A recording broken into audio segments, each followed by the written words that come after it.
SCR1 chapter 2 problem 9। एक mosquito net है जिसका डायमेंशन गिवन है। Length 7 feet, width 4 feet, height 3 feet. Net के एक कॉर्नर पे होल है। मान लेते हैं इस कॉर्नर पे होल है। इस कॉर्नर को हमने O मान लिया।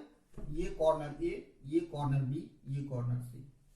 मॉस्क्यूटो O के थ्रू इंटर करता है और डायगोनली अपोजिट अपर कॉर्नर पे बैठ जाता है। डायगोनली अपोजिट अपर कॉर्नर O के लिए diagonally opposite upper corner A है। मॉस्क्यूटो O के थ्रू इंटर किया और फाइनली A पे जाके बैठ गया। तो मॉस्क्यूटो का डिस्प्लेसमेंट OA वेक्टर होगा।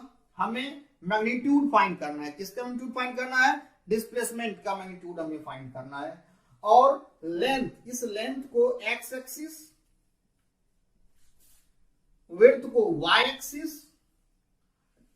हाइट को जेड एक्सिस। लेंथ को एक्स एक्सिस, विड्थ को वाई एक्सिस, हाइट को जेड एक्सिस। और जिस कॉर्नर पे होल है उस कॉर्नर को ओरिजिन कंसीडर करते हुए डिस्प्लेसमेंट का एक्स, वाई और जेड कंपोनेंट हमें फाइंड करना है।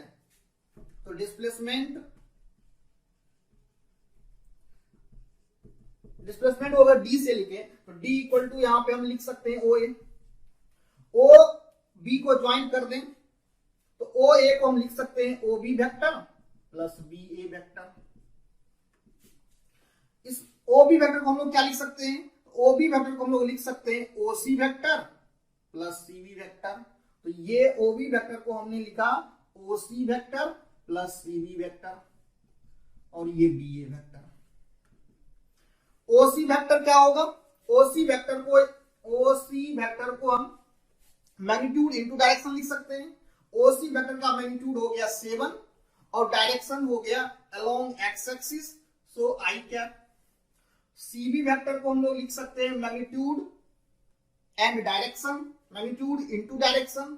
तो सीबी वेक्टर का मैग्नीट्यूड हो गया 4 और डायरेक्शन हो गया along the positive Y axis, so यहां पे जे कैप लिखेंगे। बीए वेक्टर को हम लोग लिख सकते हैं मैग्नीट्यूड इनटू डायरेक्शन।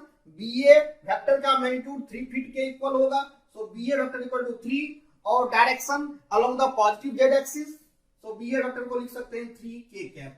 अब ये वैल्यू अगर यहां पे रख दें तो vector D, D means displacement हमें क्या मिलेगा? 7 I cap 4 J cap plus 3 K cap. हमें फाइंड करना है magnitude of displacement. So magnitude of displacement, I का कोफिशिएंट 7, जे का कोफिशिएंट 4 और के का कोफिशिएंट 3 है। तो यहां पे लिख सकते हैं 7 square plus 4 square plus 3 square और इसको सॉल्व करेंगे, ये हमें मिलेगा 74 रूट अंडर 74। तो मैग्नीट्यूड ऑफ डिस्प्लेसमेंट हमें मिला रूट अंडर 74 फीट। अब हमें फाइंड करना है एक्स, वाई और जेड कंपोनेंट। तो वेक्टर डी इक्वल टू आई का कोफिशिएंट एक्स कंपोनेंट का लाएगा, जे का कोफिशिएंट वाई कंपोनेंट का लाएगा और के का कोफिशिएंट जेड कंपोनेंट का लाएगा। तो एक्स कंपोनेंट 7, वाई कंपोनेंट 4 और जेड कंपोनेंट 3।